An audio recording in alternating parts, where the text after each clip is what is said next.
Welcome to my YouTube channel optimal physics. तो दोस्तों, काफ़ी समय के बाद मैं ऑनलाइन आ रहा हूँ और आज हम लोग एक टॉपिक दिख रहे हैं।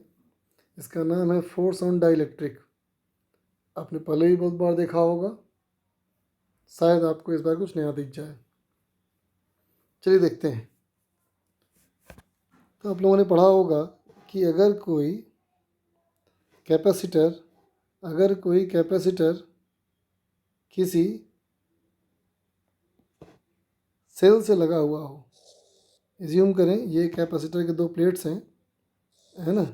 इन दो कैपेसिटर के दो प्लेट्स हैं जिनका लेंथ L है और इसकी चौड़ाई B है, विड्थ इसकी B है ना।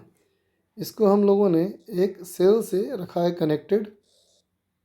हमने इसको एक सेल से रखा है कनेक्टेड, जिस सेल का EMF आपको नोन है और वो कांस्टेंट है और वो गिवन है।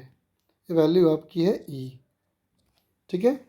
अब ये प्रिज्यूम करें कि इस कैपेसिटर के अंदर हम एक डाइलेक्ट्रिक को इंसर्ट कर रहे हैं, ठीक है। डाइलेक्ट्रिक ऑलमोस्ट सेम विड्थ का है जो कि कैपेसिटर का विड्थ है ना, मतलब डिस्टेंस बिटवीन प्लेट्स। और इस डाइलेक्ट्रिक को हम लोग इसके अंदर इंसर्ट कर रहे हैं। ये हमारा डाइलेक्ट्रिक हो गया। डाइलेक्ट्रिक कांस्टेंट K मान लेते हैं, ठीक है।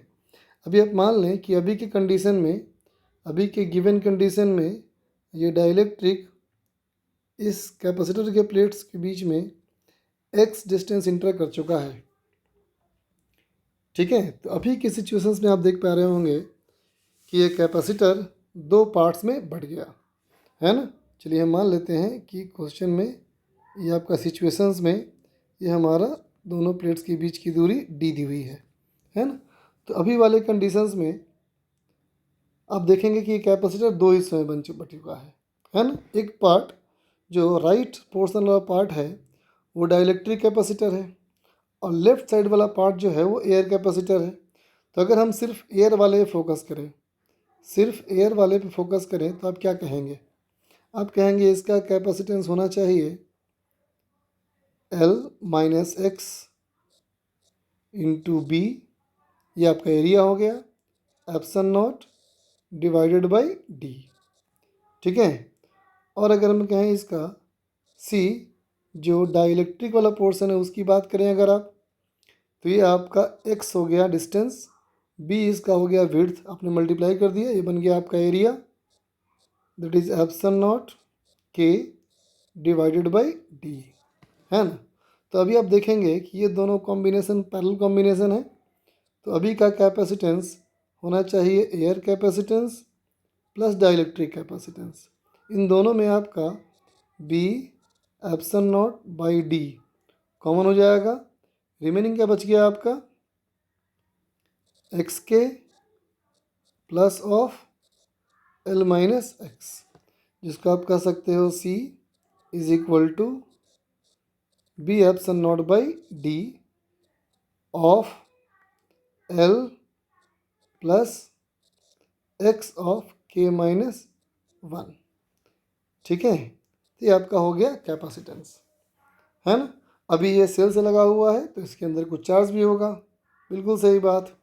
लेकिन अभी आप समझ सकते हैं कि चूँकि मुझे इस डाइलेक्ट्रिक को स्लोली इंसर्ट करना है ना, तो हमें क्या करना पड़ेगा? इसके ऊपर इस तरफ में एक एक्सटर्नल फोर्स लगाना पड़ेगा, है ना। तो एज्यूम करें कि अगर ये डाइलेक्ट्रिक जिस पोजीशन में दिख रहा है आपको, एक्स डिस्टेंस आ चुका है, ये इस एक्स डिस्टेंस से अगर ये डी एक्स डिस्टेंस और इंटर करे, है ना, मतलब ये डी एक्स डिस्टेंस यहाँ से और इंटर कर गया, है ना। तो आप बताएं कि कैपेसिटेंस में कितने का इंक्रीमेंट हो जाएगा? तो आपका कैपेसिटेंस में इंक्रीमेंट हो जाएगा डी अगर कहेंगे आप तो B epsilon not by D of L का डिफरेंशियल 0 हो जाएगा, x का बन जाएगा dx ऑफ K माइनस 1, ठीक है। That is equal to B epsilon not by d K minus 1 of dx, ठीक है। तो आप सोचें कि ये आपका बढ़ चुका है कैपेसिटेंस और EMF सही है। तो अगर x से आप dx बढ़े होंगे तो इस सेल को इस इंस्टेंट पे एक dq चार्ज सप्लाई करना पड़ा होगा, है ना। और कितना सप्लाई करना पड़ा होगा, तो आप कहेंगे dq should be equal to dc into E. ठीक है, इसका मतलब आपका हो गया b epsilon not by D K minus one of D x into E. थोड़ा अरेंज कर लेते हैं इसको, b epsilon not E divide by D of K minus one into D x. ठीक है, तो अभी आपका जो डी क्यू आ गया, इसके हिसाब से अगर आपसे पूछा जाए कि सेल ने कितना वर्डन किया होगा, तो सेल ने आपका वर्डन किया होगा डी क्यू इंटू ई। इसका मतलब B epsilon not E square divided by D K minus one into D x.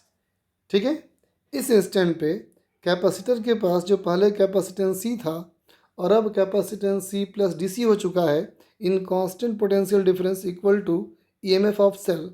तो आप कहेंगे कि कैपेसिटेंस में एनर्जी बढ़ गई होगी। कितनी बड़ी होगी, तो half C plus D C into E square minus half C E square. अगर आप डिफरेंस करेंगे तो आपका आएगा half D C into E square. ठीक है, सो आपका डी यू इक्वल टू क्या आ गया, डी यू इक्वल टू आपका आ गया, डी यू आपका आ गया हाफ, डी सी आप पुट कर लें ऊपर से, b epsilon not by d e square से multiplication into k minus one into D x. ठीक है, तो अभी आप देखेंगे कि ये आपका हुआ वर्क डन बाई सेल और ये आपका हुआ पोटेंशियल एनर्जी में चेंज। तो अब सोचें डी डब्ल्यू और डी यू में जो डिफरेंस है वो क्यों है, हमारे एक्सटर्नल फोर्स की वजह से, है ना। तो आप कैसे लिखेंगे, अभी आप देख सकते हैं एक्सटर्नल फोर्स पीछे की तरफ है, डिस्प्लेसमेंट इस तरफ है ना। तो आप कैसे लिखेंगे इक्वेशन, आप कहेंगे D W cell plus D W external is equal to D U. ठीक है ना। तो अभी आप देखें डी डब्ल्यू सेल और डी डब्ल्यू एक्सटर्नल, इसका means D W external equal to D U minus D W of cell. आपने डी यू निकाल चुका है, आपका ये वैल्यू आपकी आई है ना। आपने डी डब्ल्यू निकाल चुका है, ये वैल्यू आई है। अब इन दोनों का डिफरेंस करें, क्या हो जाएगा, ये आपका आ जाएगा minus B epsilon not E square divide by two D K minus one into D x.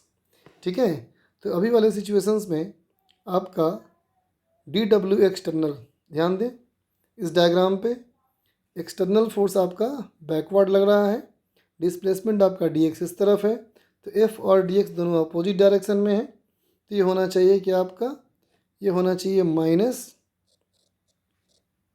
F external into D x that is equal to minus B epsilon not E square by two d into k minus one d x.